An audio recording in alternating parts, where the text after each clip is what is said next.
All hail the Clicks crew. All right, guys, today we are taking a look at a Captain America and the Winter Soldier Heroclix team. I picked this one out just because of the show on Disney Plus. I've been enjoying it. So you guys let me know in the comments below if you've been watching that show, what you think about it. Try to keep it spoiler-esque free, for people that are trying to do that thing. But let me know if you're enjoying it or anything like that. I know that I have been. This is going to have most of what I believe are going to be the main characters, at least for the good guys team. So before we get into this, though, I want to let you know that Mr. Clicks is sponsored by Lucky Dice Cafe out of Huntsville, Alabama, home of the ROC. No matter if you're in the United States or around the world, Lucky Dice Cafe has the winning role for our game needs. You can visit them at luckydicecafé.com or on their Facebook page using the link found in the description of this video. Mr. Clicks is also sponsored by trollandtoad.com, one of the largest online gaming retailers. Visit trollandtoad.com and use the promo code Mr. Clicksflix for 5% off your HeroClix order today. All right, so without further ado, we're going to go ahead and take a look at the team. So first, we're going to go ahead and take a look at who we're using for the Falcon. We are using Sam Wilson, but we are using the Captain America version of him from the Captain America and the Avengers Heroclix set. I like this version a lot. It felt good for the show and what they're doing with the show. And this isn't a bad version of Falcon. Sam Wilson as Captain America. We're going to take a look at Avengers, Shield, Soldier keywords. This is going to be a Shield theme team. Just that's what worked out better with Winter Soldier. I guess I could have done a Soldier theme now that I'm thinking about it, but oh well. Anyway, he's got this first trait, which we're not going to use. He would have to have three or more characters with the Avengers keyword. We've only got two, and Bucky's not one of them. So that's a little hurtful for if you're trying to do a Falcon and Winter Soldier thing. The other trait is Living Legend. The first time each game Captain America will be KO'd, instead turn to his last non-KO click. Then roll a d6 and heal him equal to half the result. Protected Pulse Wave. So this is one of those Living Legend guys. So if he gets KO'd, you get to bring him back and then heal him up a certain amount. Then he's got this special on his defense, which is Super Senses, Toughness, Modified Defense +2 if Captain America moved during your last turn. 75 points, Avengers TA, 6 ranged dual target, which isn't bad. Starts off with Running Shot, 10 movement with the Flight ability, 11 attack, 18 defense with Impervious, Indomitability, which really doesn't mean anything now, and then a 3 damage with Leadership. So that's pretty good there. That's a decent Falcon to work with. Not as good as the Prime one. If I was going to switch it, I'd switch out for that Prime. But I just felt, again, for the show, I felt like this was a good one to use. So really good there. This is a solid one that I see underrepresented, so I'm happy that I'm using them for that. Next up is we're going to be using the Winter Soldier number 100 from the Black Panther and the Illuminati Heroclix set. This guy used to just be kind of bad, but with the rules changes, he's actually pretty good now. He's got Hydra, Shield, Thunderbolts, Assassin, Soldier, Spy for his keywords. Improved targeting, ignores hindering terrain. A trait and a special on his damage. His trait, Cybernetic Arm, Close Combat Expert, Super Senses, but only succeeds on a 6. So traded Senses, this conditional, traded Close Combat Expert. And with the new rules, we now know that that's 1 and 1 always. And then the special on his damage, Range Combat Expert, range, make up to 2 attacks per turn. Ooh, he's got that his entire dial, guys. So this guy got a lot better with the rules change. He's got Shield and Hydra team ability, 7 range single target, which is actually getting above average. 8 movement with Running Shot, 11 attack with Energy Explosion, 17 defense with Toughness, 3 damage with that special. So he's going to be a 12 attack for 4 damage, and he's going to be able to make 2 attacks. And him not having Indom on that first click doesn't matter anymore because he's able to just take 2 tokens because there's no more pushing damage. And then we see the back half of his dial. He does get willpower, so he can kind of roll to remove tokens from himself. So this guy greatly benefited from the rules change. He's just he's an animal now. Just a really solid figure. As far as named characters go, the next one we're going to go ahead and go with is probably who I feel is one of the best when you're using Avengers or S.H.I.E.L.D. This is Sharon Carter. She's going to be in the show, I believe. We haven't gotten to that point as of the recording of this video. There she is. She's 35 points. She's got the Avengers, S.H.I.E.L.D., Politician, and Spy. She's got 2 traits special on her damage. First trait is Stealth. Improved movement ignores hindering, which isn't really a thing anymore. And improved targeting ignores hindering. Then she's got a trait, which is best part of my day. Leadership. If Sharon Carter is adjacent to a friendly character named Captain America or Steve Rogers, she and those characters increase the result of their D6 rolls for leadership by +1, if not already increased by a trait with this name. So that is one of the reasons we went with this Falcon, is to go ahead and do that. So they're both succeeding on their leaderships on a 4, 5, or 6. Then the special on her damage is standby for updates. Perplex. When Sharon Carter uses it to target another friendly character with the shield keyword, that character can use Outwit until your next turn. So she's using Perplex and she's handing out Outwit. We got 2 prime candidates here for her Perplex. Either one of them would benefit greatly from the Outwit, so really good thing there.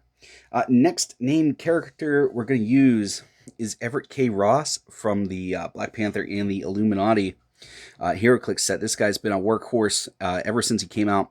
S.H.I.E.L.D., Wakanda, Politician are his keywords. His trait, the special on his damage is a real showstopper here, which is Perplex. Unique modifier. Whenever K. Ross uses Perplex, he may modify the chosen combat value +2 instead. If he does, at the end of your turn, roll a d6. 1 through 4, deal Everett K. Ross 1 unavoidable damage. So as we can see here, 30 points S.H.I.E.L.D., team ability again. 30 points, has willpower, so he can remove a token from himself. Has that special on his damage, his entire dial. So we've got a Perplex here, we got a Perplex here.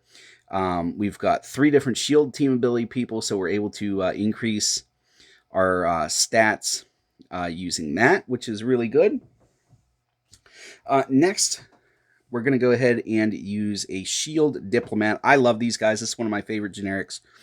S.H.I.E.L.D. and Politician are their keywords. Special on his damage is Perplex, but only to target friendly characters with the S.H.I.E.L.D. Only to target friendly characters. When S.H.I.E.L.D. Diplomat uses it, you must also choose an opposing character to modify the same combat value +1 until your next turn. So that can be an issue, but normally your opponent has somebody where you don't mind, giving them plus whatever. 20 points, has the S.H.I.E.L.D. team ability, 18 defense with defend is actually pretty good. We got a lot of 17 defenses here, so this will help us out with him.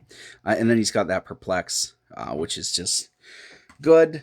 And again, with the S.H.I.E.L.D. team ability, you give him the power action. You're just off to the races then. And last but not least, we are using a S.H.I.E.L.D. officer. He's got the S.H.I.E.L.D. Soldier and Spy keywords. He's got that espionage trait. So improved movement and improved targeting, ignores hindering. His other trait is once per turn, when an adjacent friendly character with the S.H.I.E.L.D. keyword moves after resolutions, you may place S.H.I.E.L.D. officer adjacent to that character.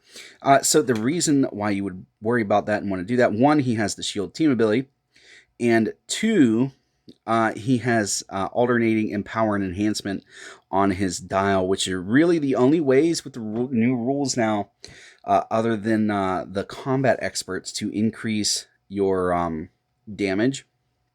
So this is a good guy to have on your team.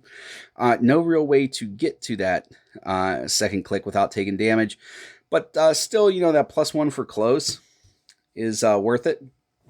Plus, it's somebody to, you don't even soak up You don't soak up theme probs anymore, like I was about to say. But it is somebody for shield team abilities and stuff like that, and you can just kind of run some interference with them.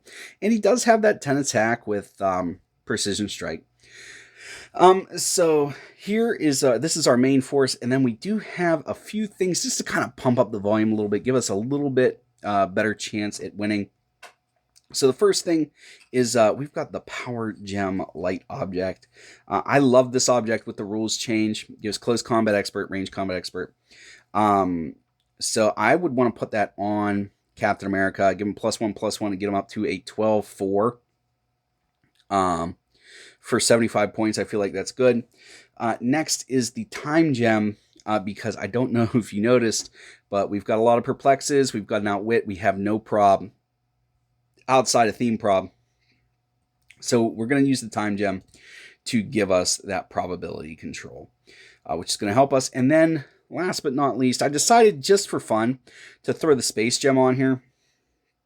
I almost never use this. I'd attach, well, the Time Gem would go on Winter Soldier.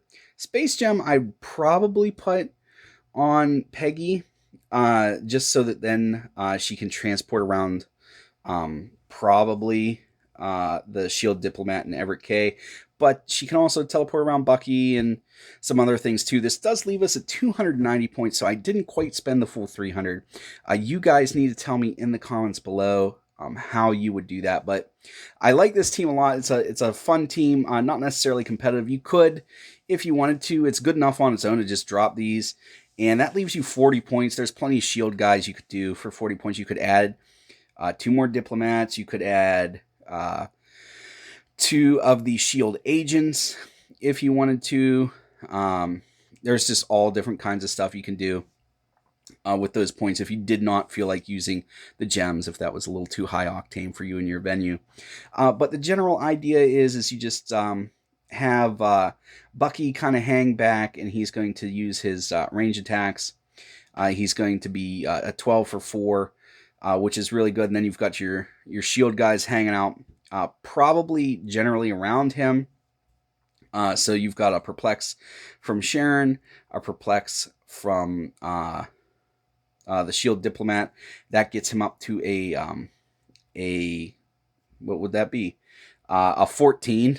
A 14 for 4 would be really good. And then you have your option of handing out your power action, get him up to a 2 power actions to get him up to a 14 for 6, which is really good. And then you've still got Everett K Ross and Captain America running around there. And, you can give the perplex and with Everett K to get Cap's attack up by +2 to get him to a 14 also if you're using the power gem, which would be fairly easy. And then you would, power action with probably Sharon and Everett K if you're able to get him up to that 8 range and give him a 6 damage. So, you've got 6 damage here, 6 damage here, both 14 attacks for just kind of a fun team. Not bad. Like I said, even without the power gem, you're still swinging a lot to a little with no problem whatsoever with this team. So you guys let me know what Captain America and the Winter Soldier or Falcon and Winter Soldier team you guys would run. I always enjoy reading that stuff. If you got something out of this video, please consider hitting that subscribe button, making a big push to 3,000 subscribers. Also, please hit the thumbs up button. Really lets me know that you enjoyed the video, and share this video if you can at all, because it lets YouTube know, hey, I enjoyed this video and I think others would as well. And also it might make it so that one person can learn about Heroclix that doesn't know about it already. All right, guys, that's all I have for you today. As always, please remember that it's only critical miss if you don't have probability control.